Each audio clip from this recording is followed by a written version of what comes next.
Wellness is an umbrella term representing everything from yoga to vitamins to aromatherapy.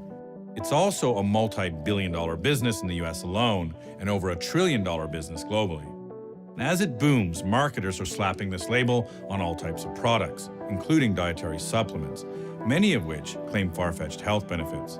So we sent Charlotte Duboc to explore this rapidly growing industry.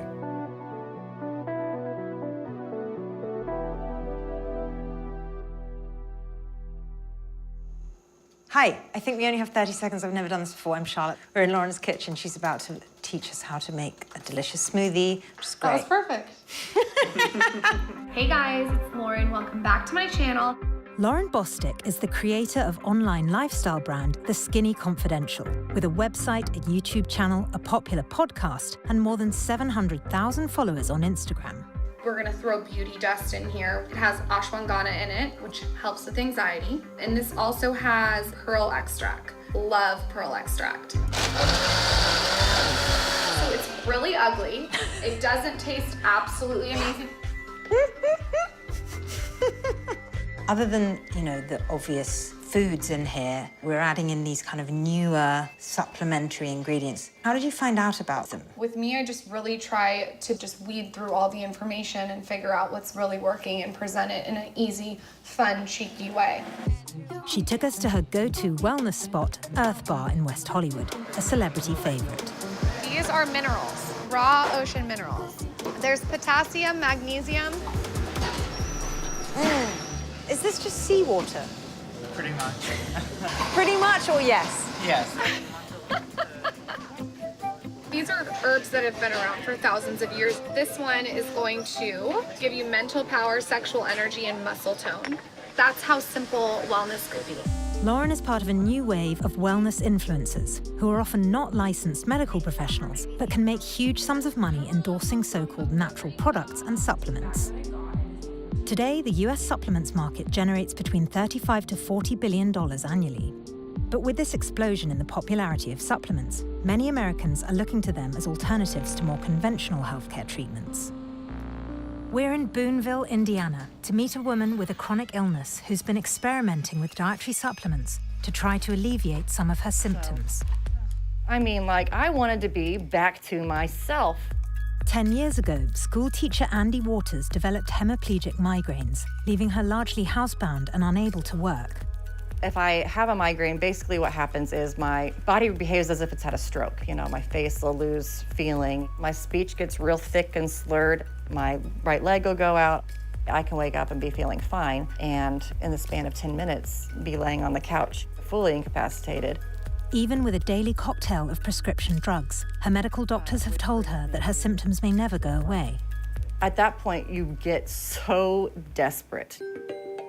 So I ended up going to a naturopath here in town, and they gave me vitamins that were literally like $60 a week.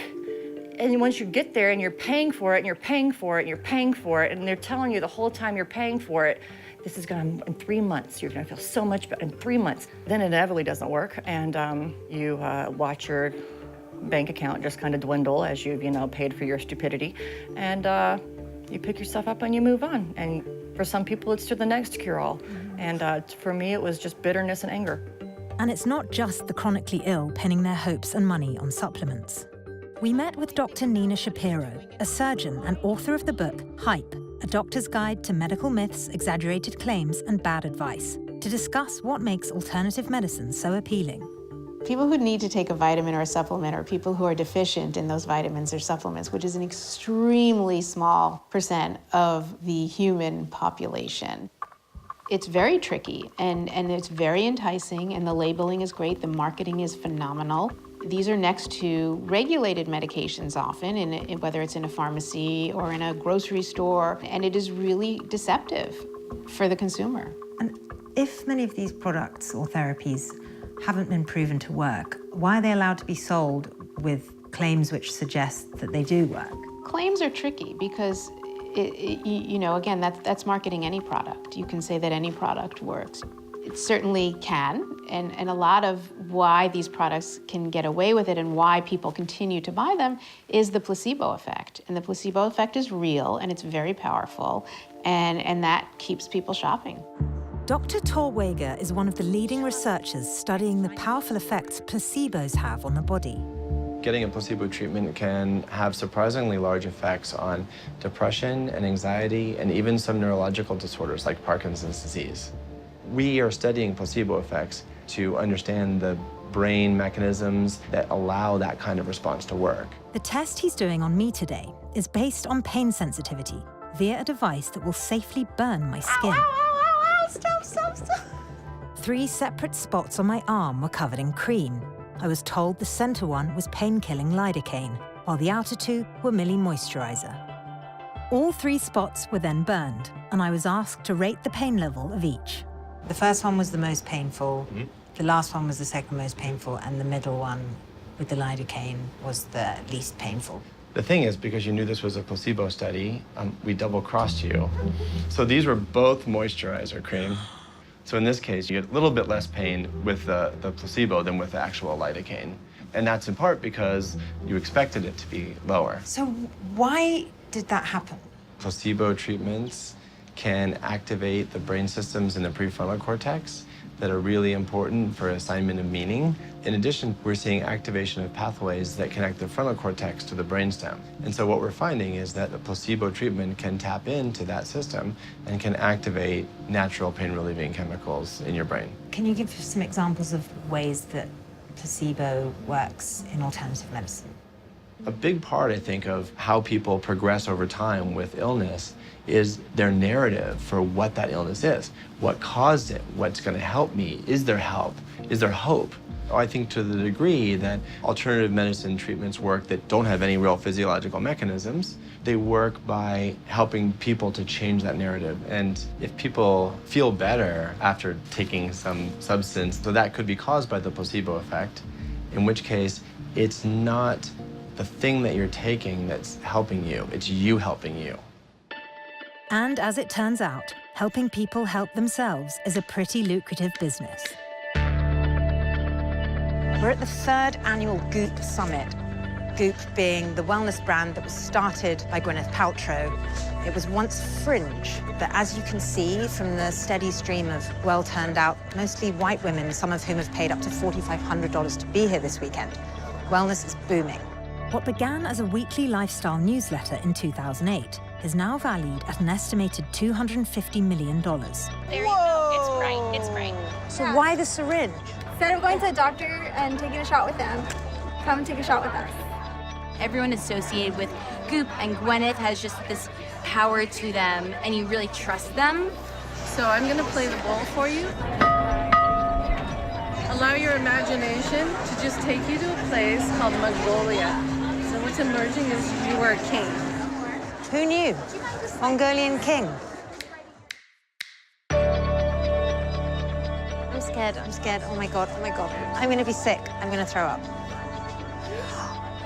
So you should feel the effects about an hour or 2. And what should I feel? Energy, mental clarity. Why aren't doctors prescribing this in a more mainstream medical sense? When you're in medical school, no one talks about vitamin therapy. It's not taught in the curriculum. Everyone talks about antibiotics and trying to cure disease through, antibiotics, not through vitamins. Thank you so much. Yeah, thank you for coming by. I'm sorry I was such a baby. No, you're great. Many attendees find inspiration in Goop's message that more conventional medicine isn't your only option.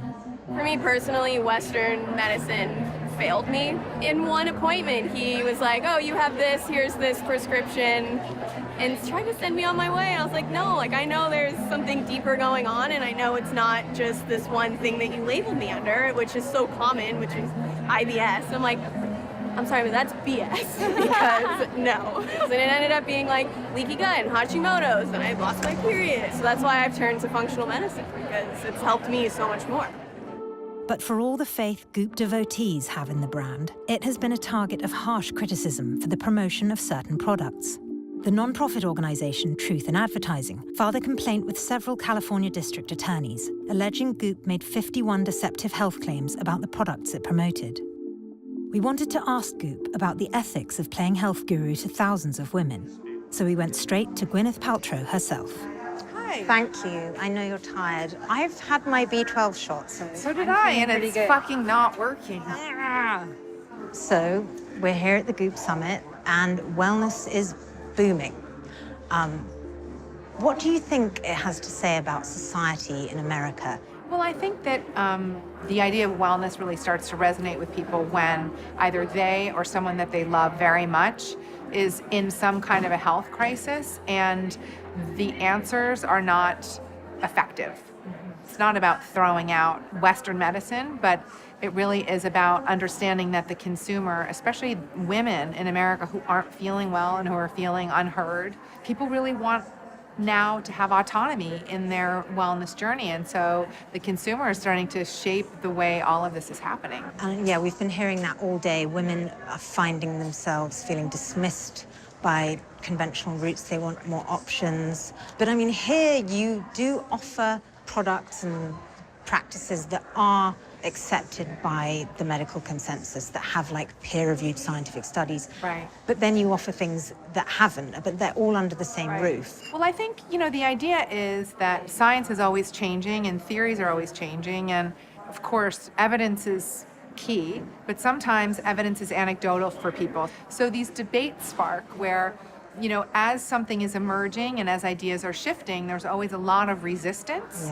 by the status quo, and that's okay. And we're always saying, take everything with a grain of salt. Take everything your conventional doctor says with a grain of salt, and take everything your healer is saying with a grain of salt, but what's resonant for you? We have time for one more, sorry. Okay, fine. So lastly, you know, we're in this kind of terrifying age of misinformation, and science itself is sort of under attack. Why not be the vanguard and, you know, help women know what is really sort of peer-reviewed and evidence-based science and what isn't? We do. We tag our content, so if something is evidence-based, peer-reviewed science, then it's tagged as such. And if it's an emerging modality, we tag it as such. So we're very clear about what is what. But not in the way that conventional medicine says this works and this doesn't. What do you mean? So, for example, if something doesn't work, you're not saying that. If something doesn't work? Yeah, for example, meditation science says it works, whereas some of the other things you offer, like vitamin pills, are proven not to work in the way that Goop says they do. Well, I think that, you know, for example, with vitamins, if you are deficient in a vitamin, then a supplement really does work, and there's a lot of data behind that. But apparently we're not deficient. We have to fit in. Okay, all right, fine. Thank you so much. We've had an amazing time. Thank you. Good. While we didn't get a chance to discuss the truth in advertising claims, the district attorneys took action. And recently, the company settled a lawsuit with California's Food, Drug, and Medical Device Task Force for, quote, misrepresentations about the effects, efficacy, or attributes of some of their products, including their infamous vagina eggs. Goop released a statement calling it an honest disagreement, thanking the task force for its guidance as the brand moves from a pioneer in this space to an established wellness authority. Goop denies liability and is still selling the eggs. All it did was reword the product description on the website. With limited government oversight, Goop's and other companies' products are left to be regulated by consumer complaints and the marketplace, and celebrities and social media influencers continue to be the driving force behind the wellness industry, even when the products and health claims they make are called into question. We want something that will lift us up. So really finding that connection with the mind, finding that connection with the soul, we will rise up to a higher level of like vibration and enjoyment in life.